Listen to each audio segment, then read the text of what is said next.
Hi, and welcome to the X22 Report Spotlight. Today we have a returning guest, V, the Guerrilla Economist. V is the owner of RogueMoney.net. He also has a Twitter account at the Rogue Money. You can catch him on YouTube at Rogue Money. He's also on Revolution Radio Fridays at 8 p.m. You can listen to him on there. V, welcome back to the X22 Report Spotlight. Hey, Dave, it's great to be back. I love what you do. Love X22 Report. I'm subscribed to the X22 Report, and for anybody listening to my voice, you're chiming in. You haven't subscribed to the great work that Dave does over here at X22. Hit the subscribe button and join the X22 Report. It's one of the few channels out there that's telling it like it is. But other than that, man, I love being here. I love your audience, and I'm looking forward to having some fun. All right, V, I appreciate everything you just said. Thank you very much. You're welcome. Let's start out in the Middle East here. The U.S., as we all know, the U.S. has been out in Syria for, say, 5+ years now, pushing, the Free Syrian Army, saying that Assad must go. And then we see Russia step in and kind of mixed everything up here. And now Russia's going after the terrorists. The United States, we don't know exactly what they're going after. They say they're going after the Islamic State. And just the other day, Russia extended their hand and say, listen, why don't you join us in fighting the terrorists? And the U.S. rejected it. Right. Now, what is your take on what's really going on out in Syria? Well, I think it's an absolutely masterful diplomatic move by Vladimir Putin and the Russians, and what they've done is absolutely brilliant. For the longest time, since 2001 of September, and we all remember what happened on 9/11, the U.S. has been using that cover of, terrorism and using it as a pretext to invade, using it as a pretext for sanctions, using it as a pretext to do basically anything they wanted it. It was their get out of jail free card. It was their license to kill. It was their license to do anything they wanted, internationally as well as domestically. And so for the longest time, the world's been, watching the U.S. using this pretext to invade, to topple regimes, and to go about creating their new world order, so to speak. And in pops Vladimir Putin, and he pops in and he says, "Okay, since you guys are all about fighting terrorism, well, how about you join us and fight these terrorists?" And then all of a sudden, the U.S. is like, "No," they rejected the deal, and because now the cat's out of the bag. It's been murmuring for a long time now. I say at least the last 3 years. That ISIS is, well, you might as well call them USIS, Dave. Mm-hmm. Okay? USIS, because they're a creation of intelligence agencies that are linked to the United States. They're funded by U.S. proxies.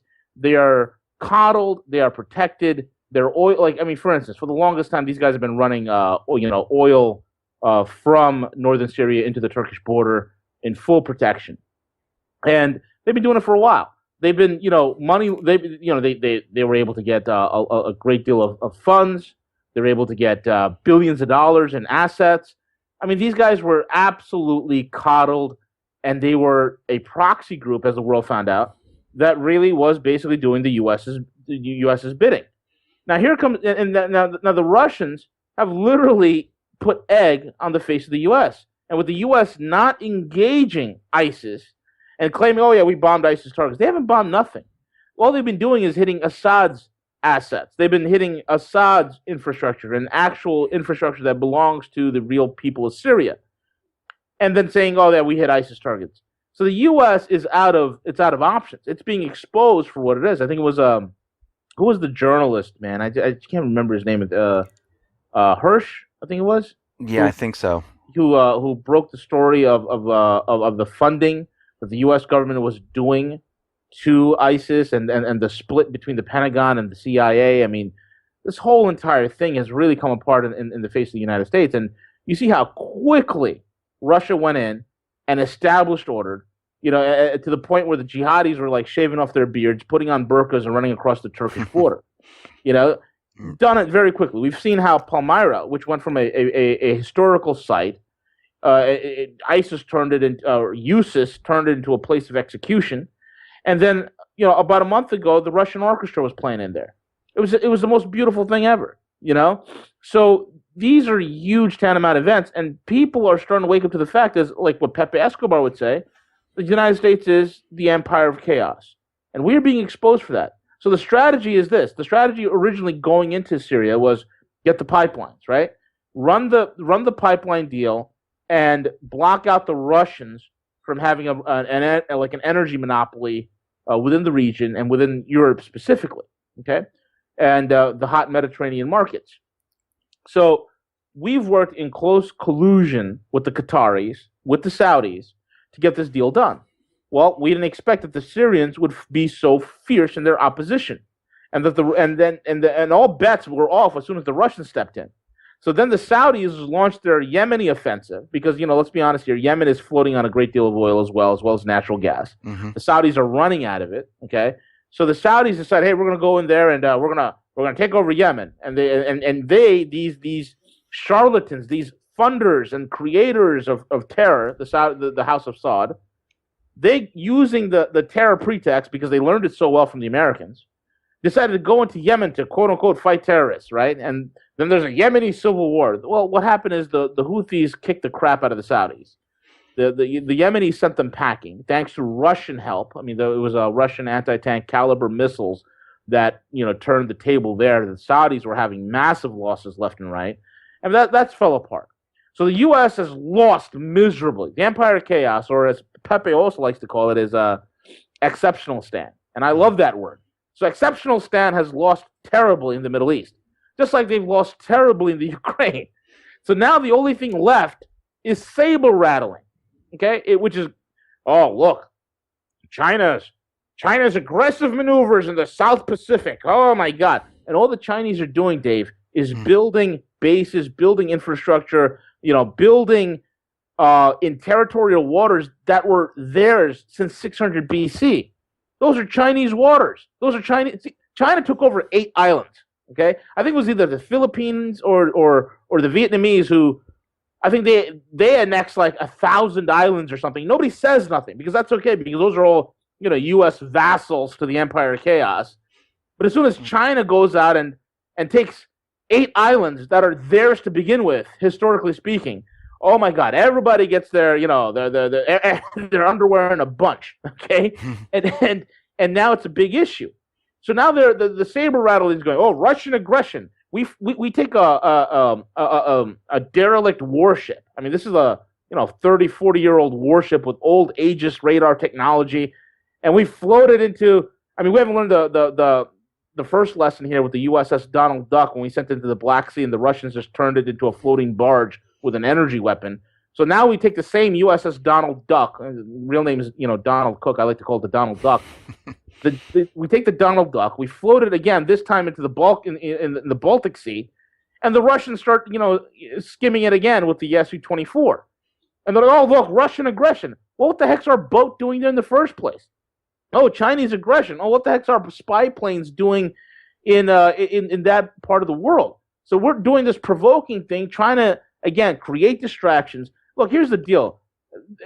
Those real guys that are in positions of power in the military do not want a war. They don't want a war with the Russians and Chinese because we'll get our butts kicked. We'll have our rear ends handed to us on a silver platter. Okay, so but the neocons and these banksters and these cronies who are still thinking that this is the 80s, that Rocky IV is out, it's the Cold War, and we're going to go there and we're going to rattle some cages, we're going to take on the Russians and win.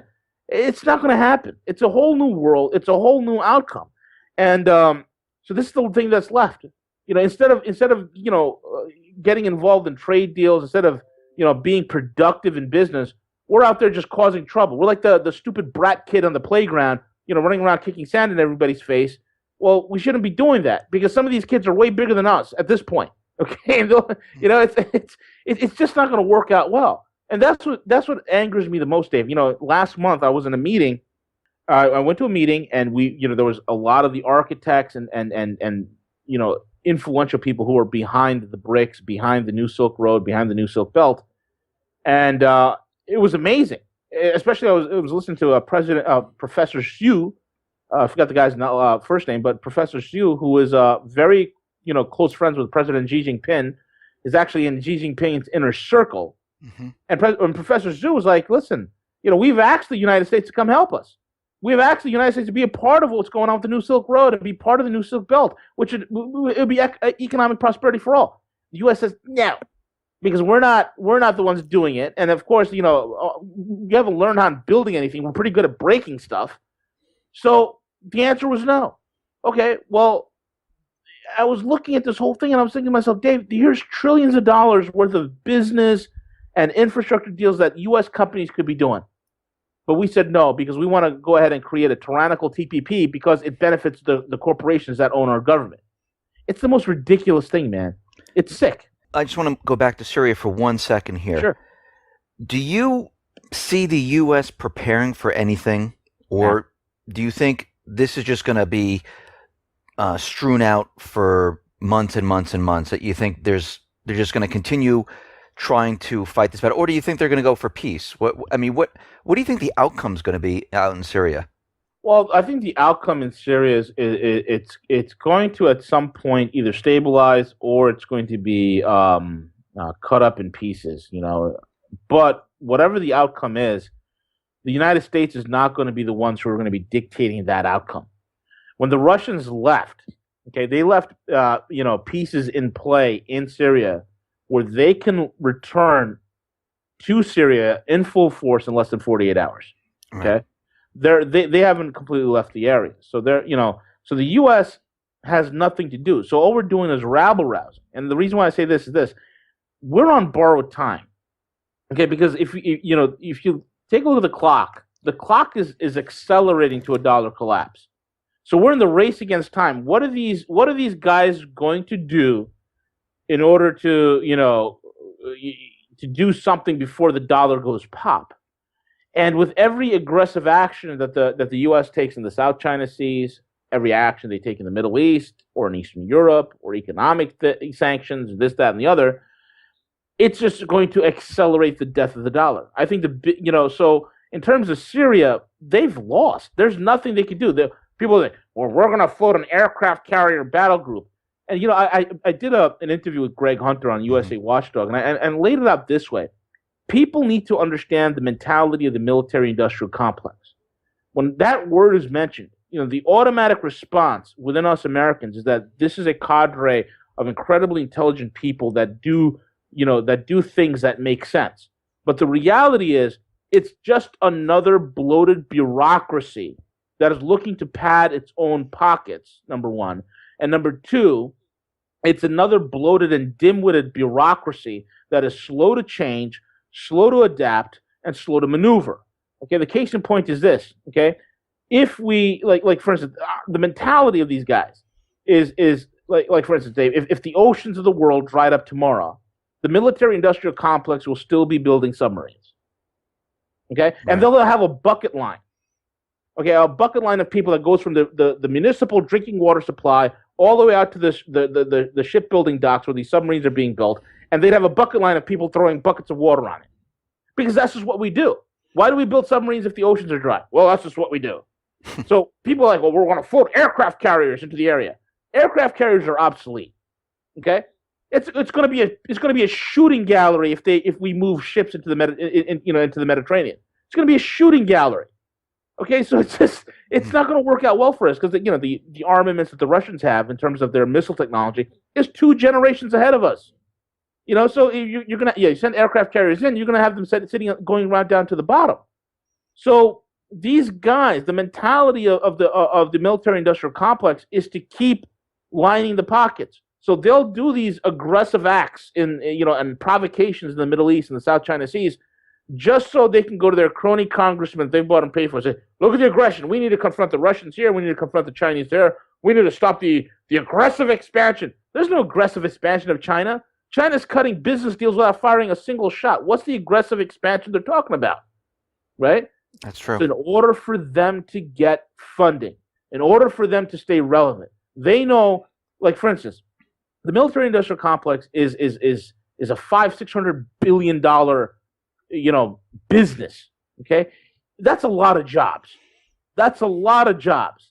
Now they've been bloated to such a huge level, right? Now there's such a bloated bureaucracy. What is the number one resolve? What is the number one goal of any bloated bureaucracy? stay in power, right? Keep staying bloated and constant expansion. It becomes parasitic. So just like every other bureaucracy in the federal government, whether it's DHS, the military-industrial complex, the Defense Department, intelligence, FBI, these things just keep expanding and ballooning. The EPA, these are all bloated bureaucracies. They're all inefficient. They're all filled with idiots, majority of them, and they're not effective. That's why we can never adapt to a business footing. That's why we can't adapt into the completely different world that we've emerged in, simply because it's not politically expedient. What's possible is not politically possible, and what's politically possible is not even reality. So this is the gears that we're stuck in. We're run by idiots, Dave. No, I agree with you. We are. But doesn't this pose a problem? Because in Syria and in Yemen and in Libya and Lebanon, Iraq, we see the U.S. pouring more troops, the coalition forces pouring troops into these areas. And we see the people of these countries, rising up saying, something, we're sick and tired of the U.S. We're sick and tired of the puppet governments. We want the countries back. Now, if all of these countries where, there's chaos throughout the Middle East, if the U.S. loses control in this entire area, the whole system is based on the petrodollar. Right.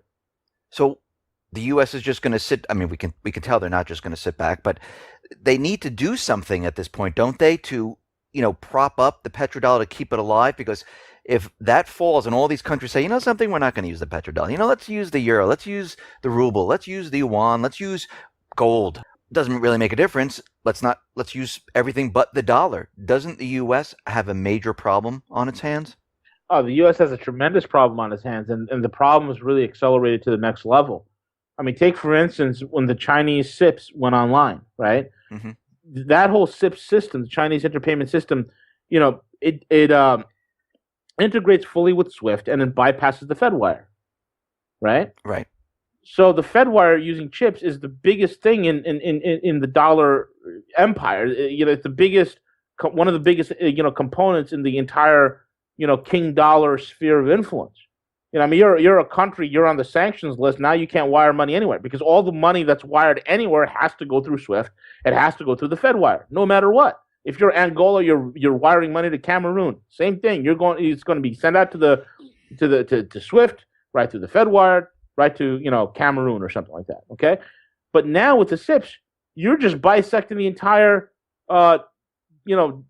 Fedwire. You no longer have to utilize the U.S. The U.S. is no longer the toll booth on the interchange of global finance.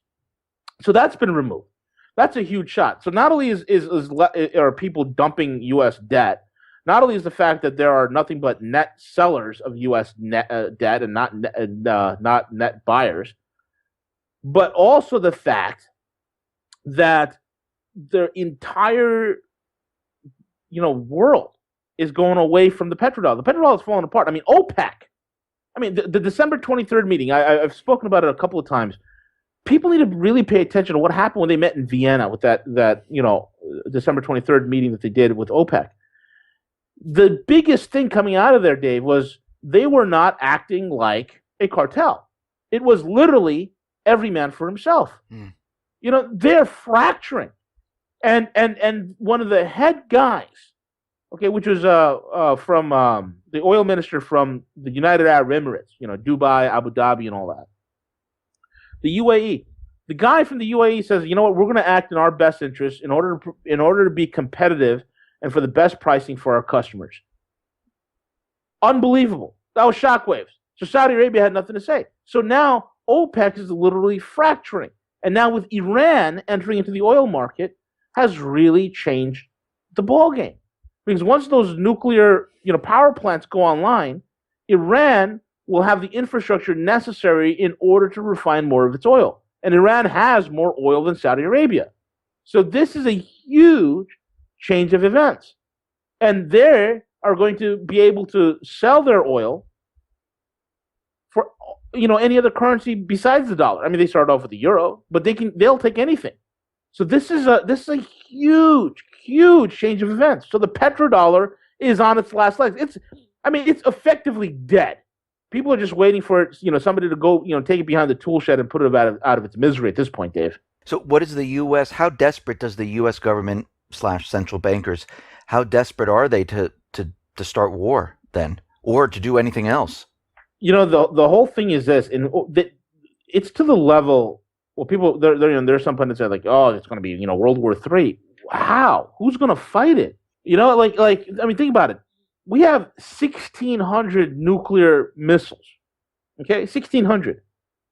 The Russians have 27,000. Okay, they just tested their latest nuclear missile called it's a nickname NATO calls it the Satan. Okay, right, yes.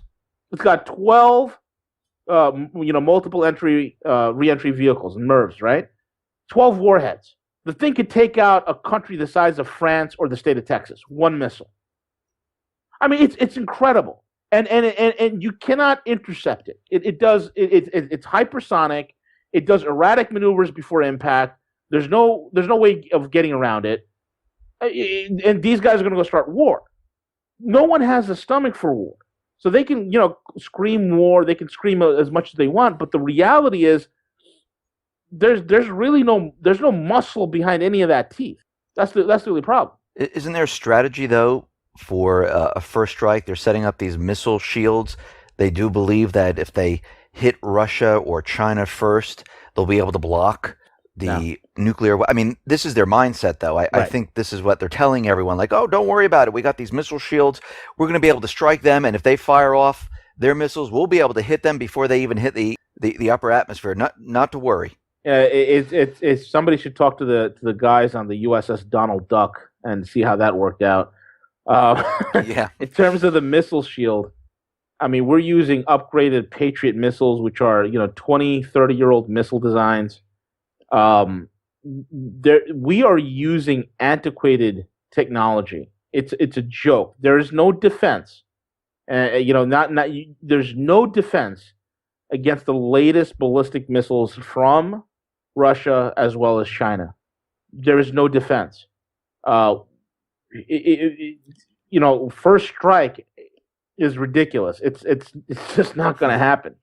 They'll detect our stuff, coming into the upper atmospheres and take ours out. I mean, they have surface to air missiles that, like the S-500, right, can take out an ICBM with no problems, and that's a hypersonic missile that does 120 G turns, deadly accurate, the most advanced surface to air missile on the planet. Those things will take out our ICBMs without a problem. Then what? What's the response going to be? Forget about it. We're going to get wiped out. And I think there's a lot of human beings with good heads on their shoulders in our military that understand this. We're not equipped to handle any of this. They don't want this fight. The best thing we could do is overthrow the numbnuts that are in power right now, string them up, and hang them by their lampposts. So we can say that what the U.S. is doing now, provoking Russia, provoking China, they're in the Middle East, all this ties in with the economy, that the economy is limping along.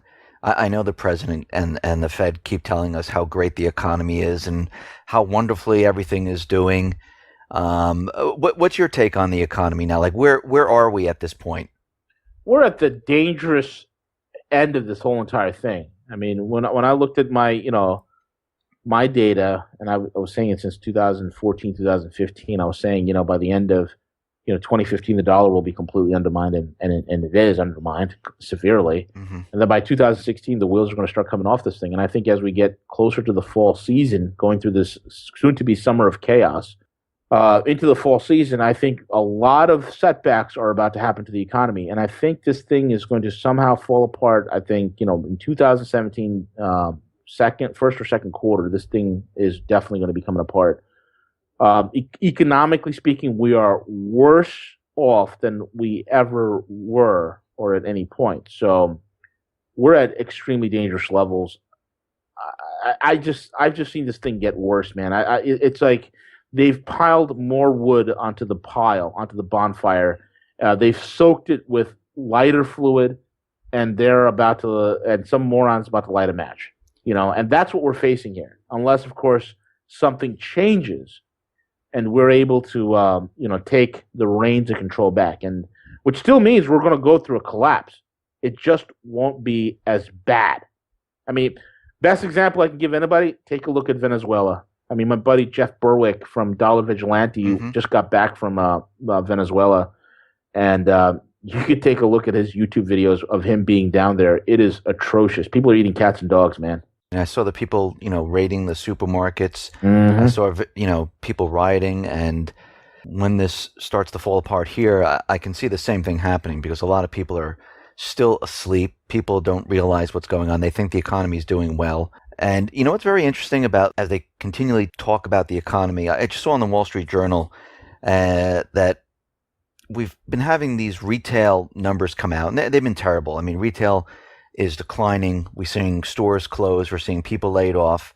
And the Wall Street Journal comes out and says why retail really doesn't matter anymore with regards of the U.S. economy. And what's funny is if you go back a couple of months, they talked about how manufacturing doesn't really matter. Right. So what matters now? That's what I'm saying. I mean, every time there's a decline, they keep saying, okay, manufacturing doesn't matter. Retail doesn't matter. Quality of jobs doesn't matter. So what is the economy at this point? I mean, I don't even understand where they're going with all of this. It's paper pushing. And then when the paper pushing does bad, they say, well, the reason why the paper pushing was bad, Dave, was because we've had a terrible winter. Yeah. And the weather's actually good. Oh, the weather was really good, and that's why the economy slowed. I mean, yeah. It's just amazing to me how they continually do this. I mean, and no one's like, oh yeah, we don't need retail, but they tell us that we're a service-oriented country where consumers need to go out to purchase, but retail doesn't matter. Right. It's just the whole thing's mind-boggling. It's okay. I mean, there's going to be. Yeah, I'm at a loss, man. But folks, if that doesn't scare the heck out of you, I'm not saying about I'm not talking about fear, but in terms of if that doesn't wake you up to the fact that we are running a fictitious dog and pony show, that it's such a bad a Ponzi scheme. It's so obviously fake and fraudulent. It's as real as a $3 bill. If people don't realize that, I don't know what is. I mean, service manufacturing doesn't matter. Consumer spending doesn't matter. Retail doesn't matter. Service sector doesn't matter. The only thing that matters is the printing press, Dave. That's it. And he who has the printing press wins, or so they think. True. Do you think the Fed is really going to raise interest rates in June? They told us they were going to raise it like 4 times this year. Yeah, they probably might, and that's basically to keep the dollar propped up because there's a lot of pressure in the derivative market. The last time they raised the rates, was because of that blowback pressure in the derivative market that affects U.S. bonds through the repurchasing that they've been doing with the bonds. In order to keep those bond yields artificially low, they raised the rates a little bit. Okay, and it was a tiny raise. They might do it again this June because that's the next scheduled time where we're seeing a lot of reverberations in the interest rate swap market, within the derivative market. So it's going to be pretty interesting to see what transpires and how this thing, affects the greater picture, so to speak. If they do raise the rates, do you see any problems that might stem from this? I mean, the rates are going to get higher, so it's still, it still will affect, in terms of the slight cost of borrowing cheap money.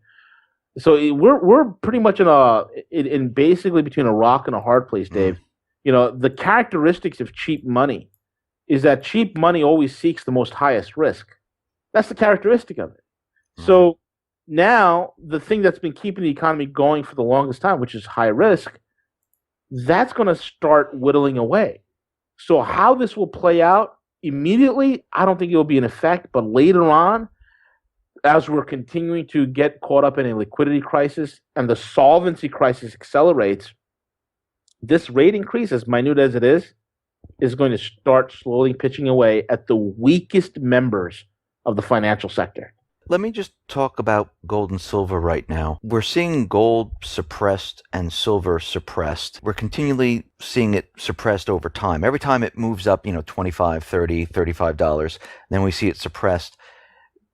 How much longer do you think they can continually do this? Because if we go back to December, gold was at $10.50. Now we're at 12 and change, like $12.40 or whatever it is today. There was some point in time where it almost hit 1,300, and it Yep. was suppressed back down.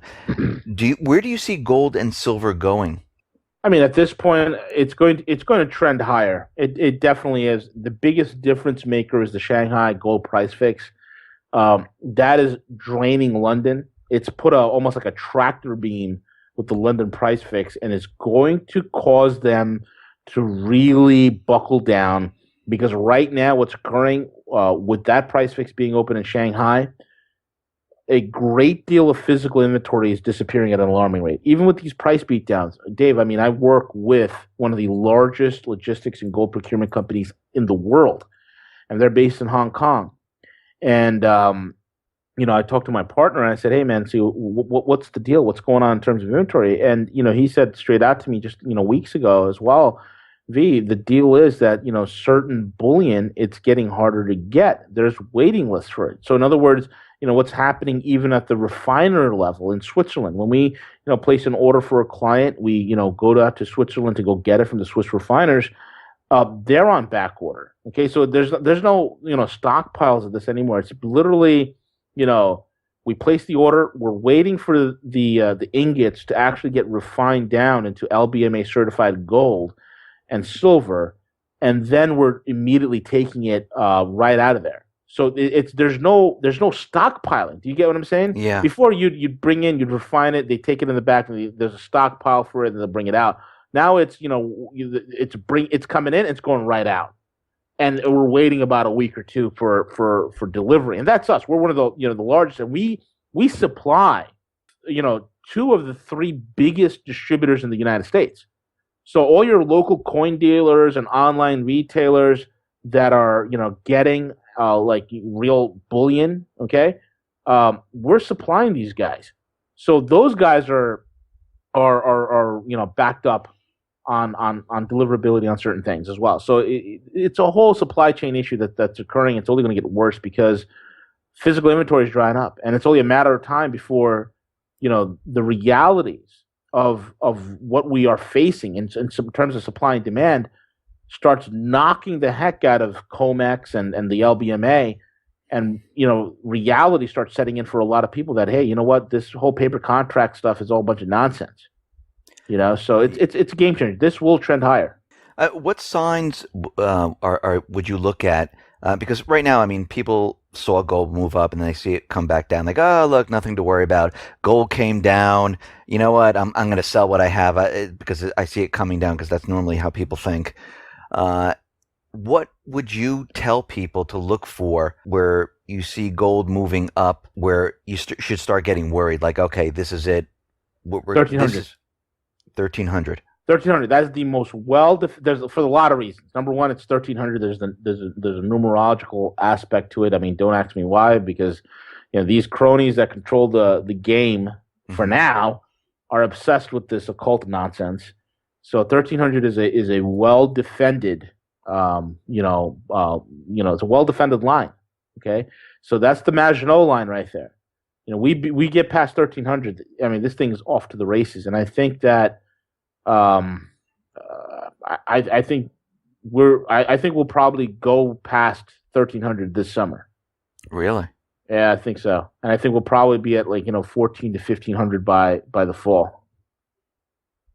And then it's anyone's guess, because I'll tell you right now, there's no silver. So if you're seeing silver spot price at $17, and then when this thing goes pop and it goes to I don't know, $200, $300 an ounce, and then people are going to rush out to buy silver, there isn't any. There literally isn't any. And the funny thing is, I'll get emails. Oh, well, I don't know what he's talking about, this guy V. I can go to Jimmy John's Coin and Carry and I can buy 1 ounce American Eagles. Yeah, okay, put an order in for $50,000, Jimmy John's, and see what happens. Right. See how long you wait. So while gold is moving up, will they try to suppress it? Will they be successful in suppressing it? Long term, no. They will not be successful in suppressing it, because they suppress it because of all the paper manipulation. But that's coming to an end in a very, very alarming rate. So the long-term possibility of them keeping them suppressed, it's coming apart. They're losing control. Because they're losing control economically, Dave, is why you see a lot of the saber rattling. is why you see a lot of the provocations that are being talked about and that are being done around the world by the Empire of Chaos. While gold is moving up during this period of going into summer, fall, what happens to the dollar? What do investors do in the stock market? Does everyone start getting worried and say, "Oh, you know what? I'm pulling my investments"? Yeah, the smart money's already moved out of a lot of the stock. A lot of the equities, a lot of the securities. They've moved out. I mean, guys like Soros. I mean, the scumbag dumped all his banking shares, I think, last year. A year and a half ago, he dumped all his banking shares and he was out. Icahn dumped all his Apple shares. I mean, these guys are the smart money understands what the heck's going on. They know the manipulation. They see it for what it is. They've leveraged it. All the manipulations and the stock buybacks, the margin loans. All the trades that were going on artificially. They leveraged all that to their benefits. Now they're moving out. So they're swimming out to cleaner water, so to speak, right? But it's the average Joe, it's the average Jane who still thinks that, hey, this is a real economy and everything's good. Look, the Dow's at 17,000 points. Let me stay in there. So it's those people that are going to get hurt the most. And that's the sad, unfortunate thing, about this whole entire thing, Dave. You mentioned your timeline for the economy coming down was like first or second quarter of 2017. Do you see this being like a bumpy ride where the economy drops, they pump it back up, or do you see it just going to crash first or second quarter of 2017 and they just won't be able to do anything? When the crash occurs, it's going to happen very quickly. One of the questions I always get is how fast will it move? The answer is we don't fully know, because never before have we lived in such a world where you have these things called high frequency trading, where a stock position can be moved in and out of 10,000 times in a millisecond. So we've never lived in a world like that. So the speed of this collapse, I can't even fathom how quickly this thing will happen. And there's nothing but triggers globally. The Eurozone, Japan, all these things are major, major triggers. What's happening in the derivatives market? What's happening with the petrodollar? What's happening with the dollar as a world reserve currency? All of it. I mean, it's not just one black swan. It's multiple black swans. And it's getting worse. It's like there's a whole flock of them. And they're all flocking in our direction, Dave. V, thank you very much for coming on the X22 Report Spotlight. Once again, how can people see your work? Sure. I think the best thing to do now, it's now we're creating our own network, so to speak. So for now, I think the best way to get me is on YouTube at Rogue Money. We do the live shows every Friday nights. This Friday I won't be there, but typically every Friday night we do our live radio show over there at Rogue Money, and also you can check out roguemoney.net. You can follow me on YouTube at Twitter at the Rogue Money, and that'll be the best way to get me for now. And if you have an Apple device, you could download the podcast. Excellent. V, once again, thank you for being on the Spotlight. Really appreciate it. Dave, it's my pleasure, man. I love what you do, love your work, and everybody, listen in. If you haven't done so already, subscribe. Hit the subscribe button, X22 Report. I'm a subscriber. I'm a big fan. And everyone go over to V's website. Look what he has. Go over to his Twitter account. Go over to his YouTube account and listen to him every Friday. Thank you, Dave. Appreciate it.